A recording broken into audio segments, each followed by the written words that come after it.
Hello, ladies and gentlemen. Thank you very much for joining me today on this Saturday afternoon.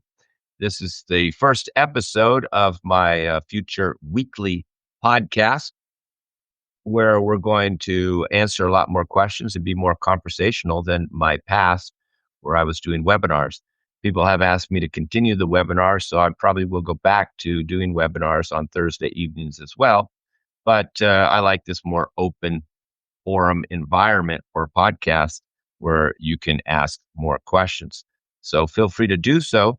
I'm just going to cover certain, segments every week on like new fad diets, new vaccine injuries, which I see in my practice, and maybe we'll cover some herbs or some herbal tea each week, maybe a tea of the week, and I'll describe how it works and the different herbs in it, so we can still learn about herbs.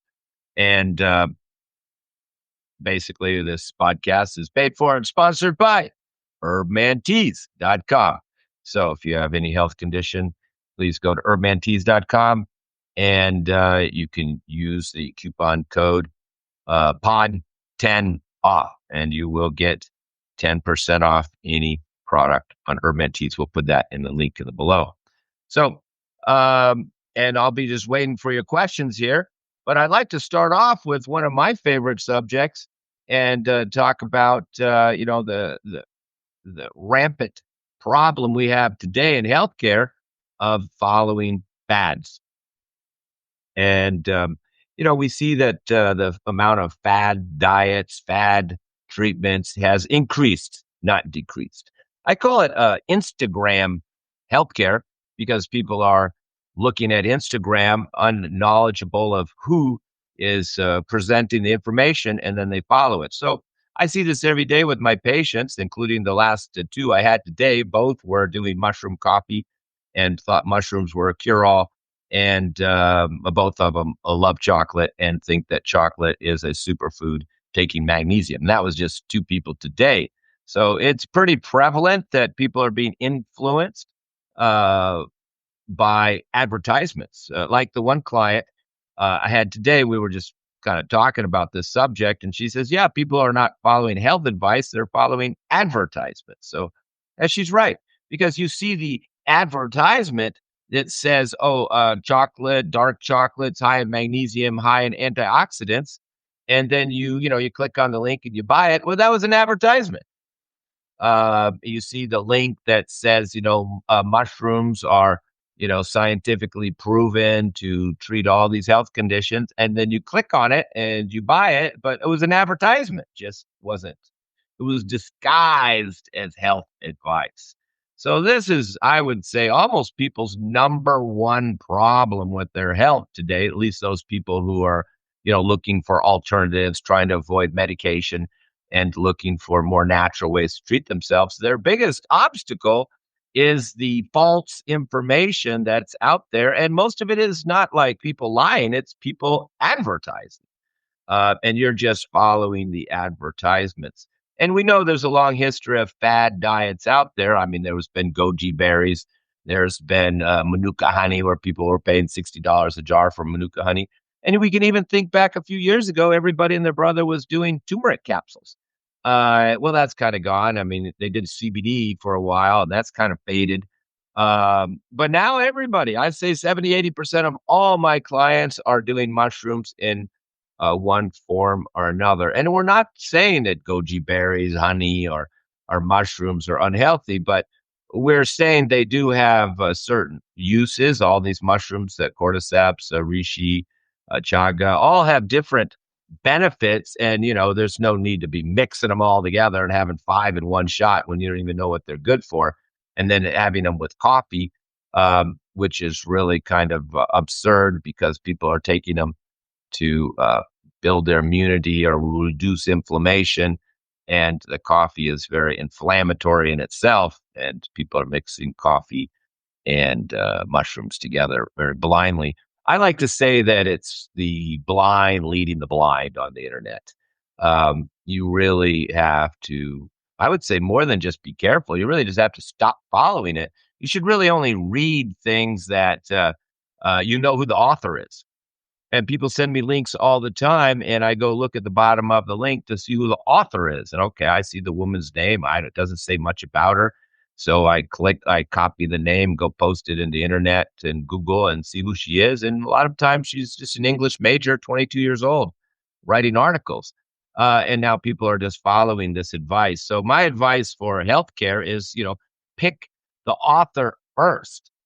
There's many good doctors who have good information, and there's many good naturopaths and herbalists and Ayurveda doctors. So you pick the person first that you know is qualified. And then if you want to go watch his YouTube videos or follow him then or her, oh, well, that's good. At least you know the person's credible. They're in practice. They've seen patients. They're not 22 years old. They're at least, 40, 50 years old. They've been around. They've been in practice, and go learn from them. But this whole idea of just following Instagram posts and things that are popping up on your screen, and blindly buying products without even knowing who recommended them, who recommended the advice that you took.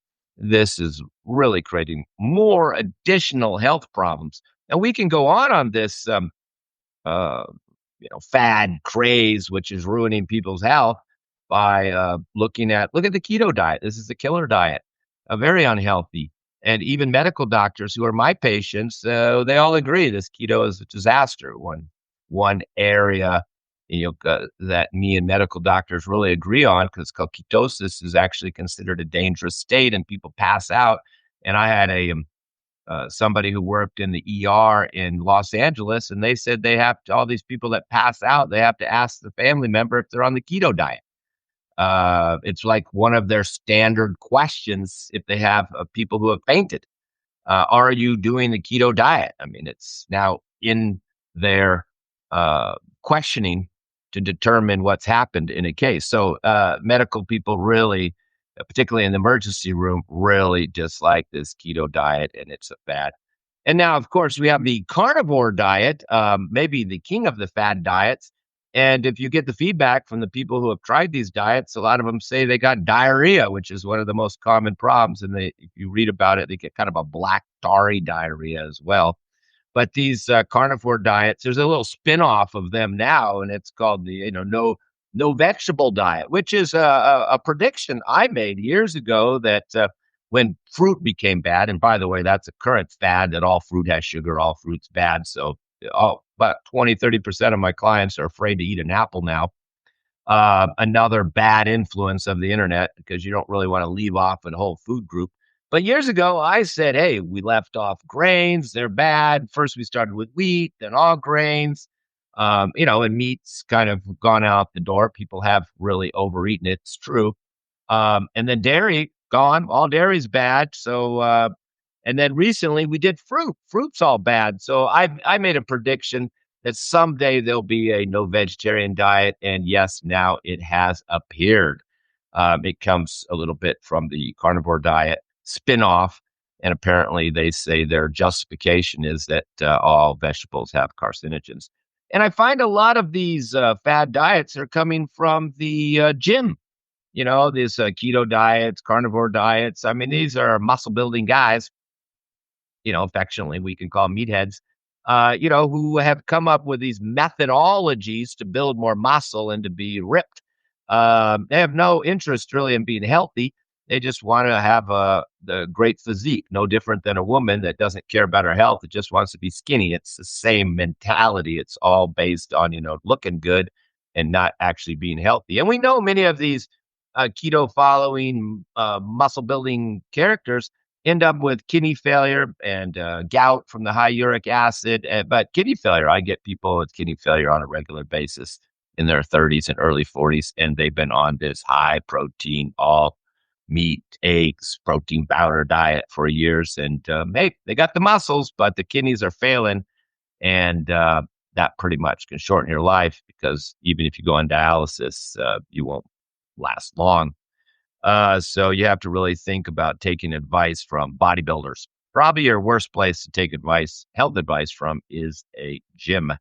And there's a new one. We want to be every week. We're going to talk about new fad diets, and the new one is kind of the grazing diet.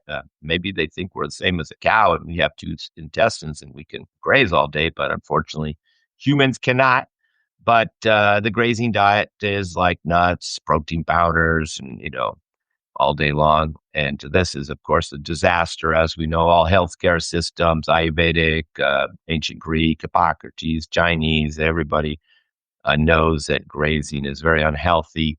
It ruins your digestion. It kind of builds on the big fad of just eating nuts. Nuts are healthy. I mean, I'd probably say half of my clients are just eating nuts all day long, thinking it's a health food. And I tell people don't stack on the nuts, and they say no nuts, and I said I didn't say no nuts. I said stop snacking on them.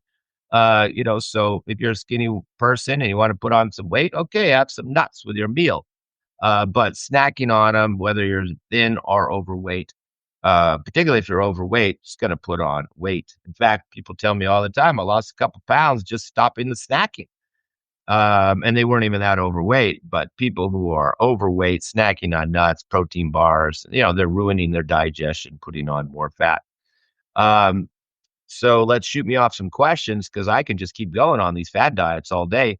The intermediate fasting that's come out, I mean, this has been another disaster. I get these thin women, and men that are, 105 pounds, 110 pounds, that they've got degenerative bones, their hairs are falling out, their fingernails are cracking, you know, uh, splitting, their hair's dropping. And what are they doing? They're fasting, intermediate fasting. So, I mean, I said, well, that's exactly the worst thing you could ever do for your health because you're depleted, you're dehydrated, so you're dry. So, should be drinking more liquid. You got low in fat, your skin's thin, your bones are cracking, so you need more oil. Your teeth are falling out. I mean, your hair's falling out, your gums are receding. That's a sign of insufficient protein. And what are they doing? They're fasting. When I tell them you should be having, more meals a day, and you got to put on some weight, particularly a postmenopausal woman. She's worried about her bones and she's fasting. I mean, you're not going to, and doing a vegan diet. So she needs to eat more and she needs to have some dairy. It's not a matter of good or bad. It's not like, oh, dairy's good, dairy's bad. That's all amateur thinking. I mean, dairy, if you're a postmenopausal woman and you're thin and underweight with degenerative bones, you better be having some more milk at night and more dairy in your diet.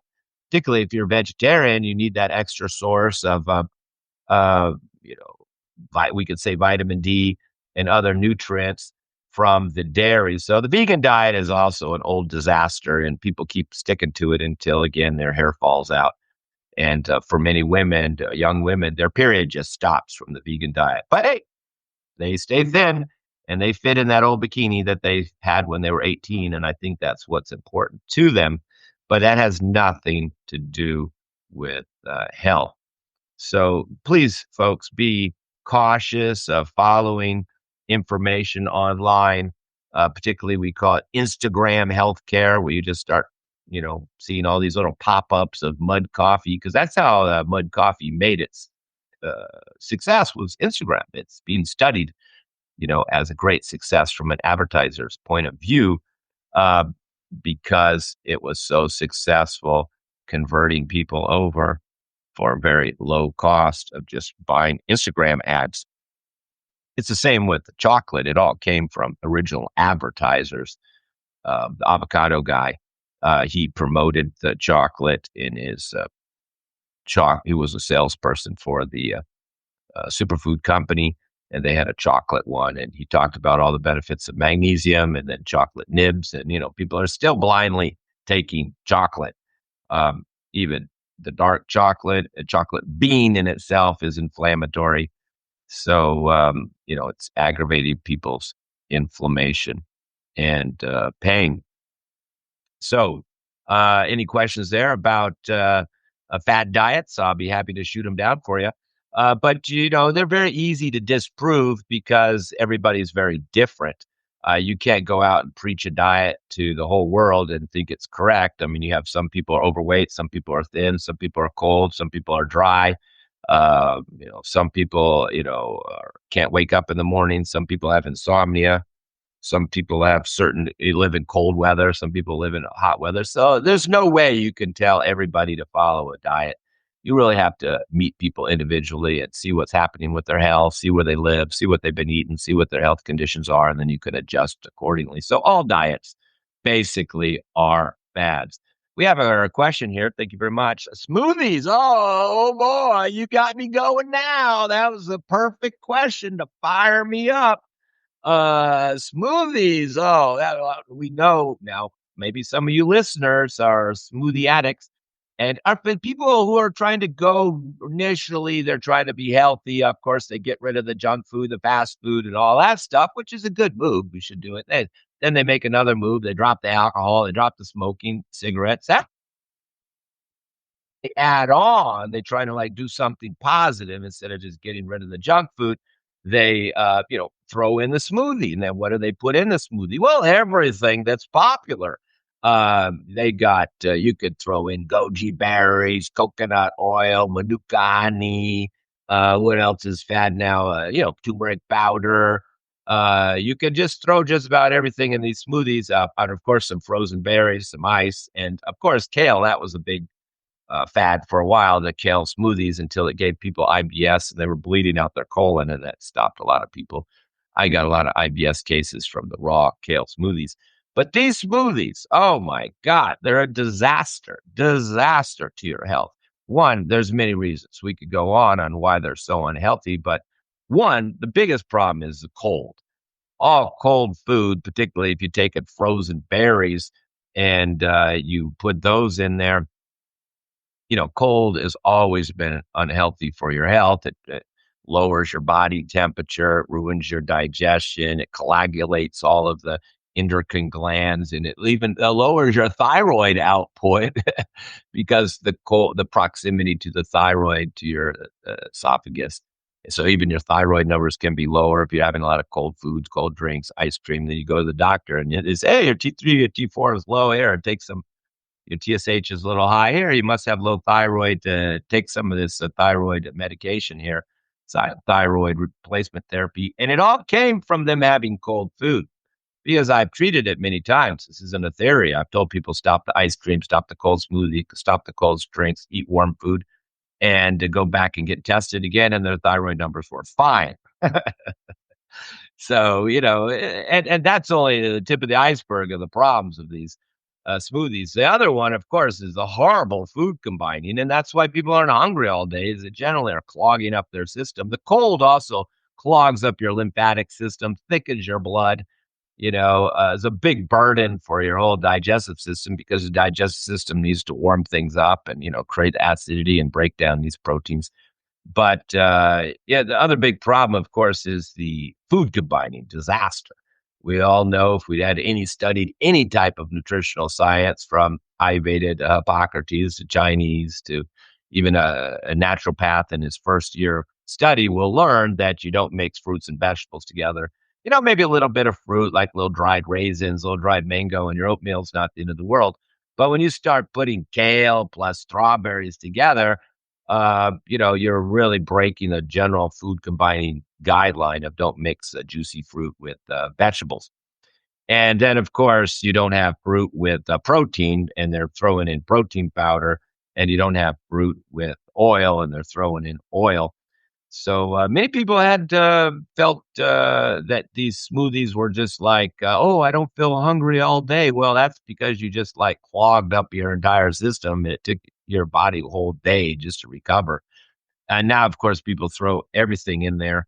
Now they're throwing mushroom powder in their smoothies as well. I get that replaced, I guess, the turmeric, but they're a disaster. I mean, if you want to add a little extra nutrition to your health, then, you could always do some vegetable juicing.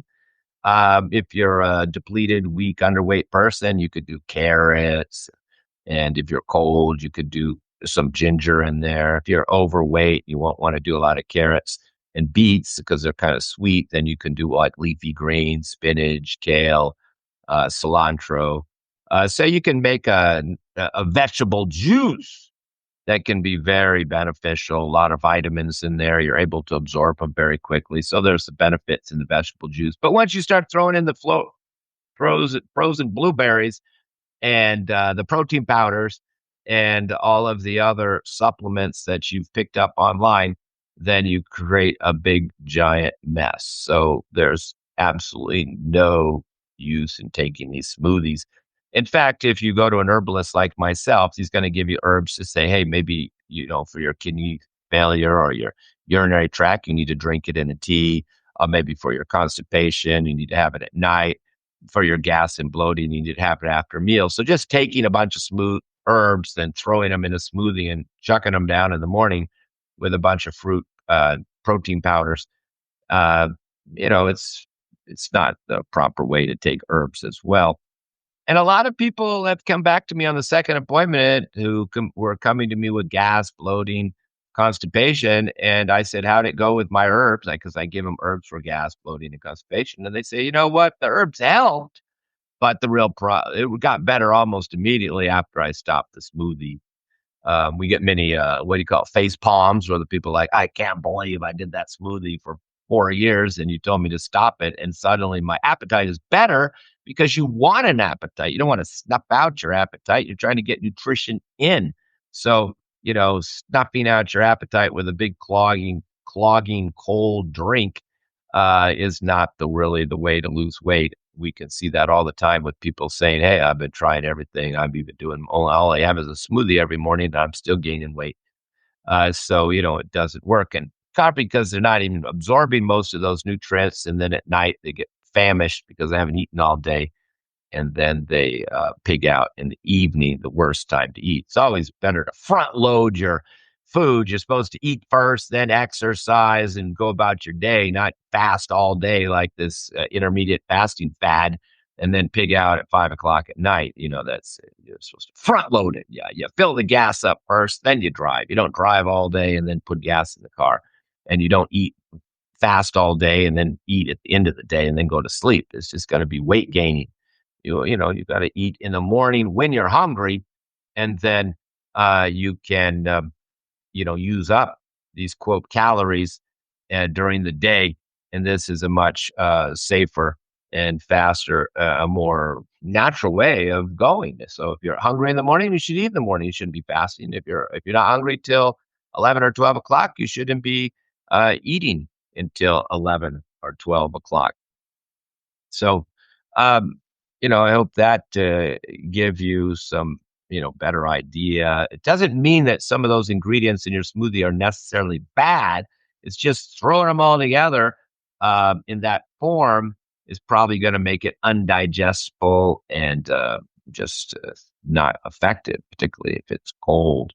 So, and the other area I want to talk about was the vaccine injuries. And the only reason I want to talk about it is because I'm getting so many cases. I may even have to add to my form, vaccine injury, because you ask them to fill out health conditions, and 10% of the people are writing vaccine injury.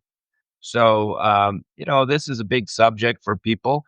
And I think in the future, I will invite some of my patients to join me in these podcasts, and then we can interview them and they can talk about their experience, because that's the way I learned about vaccine injuries, not from reading about them, but from the patients themselves. Now, I think sometimes my patients may think all of their health problems came from the vaccine, and I don't always agree with that. But we do know the major issues of clotting are very common, the myocarditis, the sudden death, and then that's the one category. And then the second category I see a lot of is the tremors and the shaking. Even I have some medical doctors now who had tremors, and they, as medical doctors, contributed to the vaccine. So maybe I'm going to send out an invite to some of these medical doctors that are my patients who came to me because they believe the vaccine created either blood clotting or tremors. Those are the two major ones that I see. Now, there are many other types of vaccine injuries that I've seen, including infertility and blood clotting in the um, uh, during pregnancy that was leading to miscarriages. And I've seen other examples, and we'll cover those in other podcasts. And I do hope to get some of these patients in that have had experiences and about vaccine injury, and get them on the podcast so they can explain it from their point of view, their experience, and what happened. Um, and that should help educate people in this whole area that people are really just starting to learn about at this time about these vaccine injuries. So today we're gonna, as every podcast, we want to cover at least one herb and then one tea. For our sponsor, hermanteas.com has over 50 teas online, and we're gonna cover this tea today called Slimming Detox Tea, and it's got a herb in it. It's going to be our herb for the week, Garcinia root. Now, this is a wonderful herb for weight loss, and there's many fraud weight loss teas in the market. If you look at a lot of these weight loss teas in the market, you see they're just doing like senna, which is a strong laxative, and they are doing green tea. You can look, it says weight loss tea, and you got the little picture of the skinny woman, and behind her, you got the picture of her when she was overweight. And then you look at the ingredients, and all you see is green tea and senna. So this is a complete fraud. Most weight loss teas on the market are complete frauds. And you can always tell they don't even have herbs in there for weight loss. That's why we want to talk about this Garcinia. This is a great herb for weight loss. It's a fruit. Gemenia sylvester would probably be its cousin because that's helping stabilizing blood sugar and take away cravings. But Garcinia is a very effective sour fruit that is helpful in weight loss. And you notice the weight loss foods tend to be either, or herbs tend to be either bitter or sour. That's why we do lemon water because of the sour. You don't do sweet tasting herbs and sweet tasting fruits when you're trying to lose weight. You do sour, and Garcinia fruit is definitely sour. So for those people who can have video, then you can see there this tea, um, slimming detox tea. And we just go through those. I find this tea very effective. It's one of the newer teas this year by Urban Teas, our sponsor. And it says weight loss tea, 14-day detox, cleanses colon, liver, and kidneys. See, that's a very interesting point. This is a cleansing weight loss tea. So it does have the Garcinia for weight loss, has the Gemenia for blood sugar, but it's got the dandelion and the burdock for the liver. It's got the juniper berry for the kidneys, which is a diuretic. It's got the Carsata sagrada and a little senna for the bowel movements. Senna, fenugreek, ginger, and lemon peel are kind of supportive. You see hot and sour spices there. And of course, um, fenugreek and cinnamon will help a little bit with blood sugar. So we can say this tea is very, very effective. We're getting great reviews on it, and it's selling like hotcakes on Urban Teas. It's not made for long-term use, but it does really help a person who's overweight, at least 20, 30 pounds overweight, not somebody who's just, wants to lose a few pounds on their thighs, but somebody who's clearly overweight and congested and blocked up and congested, poor bowel movements, maybe urinating at night, mucus, congestion, constipation, sluggishness, tired, fatigue. A wonderful tea by our sponsor, Urban Teas Slimming Detox Tea, 14-day cleanse.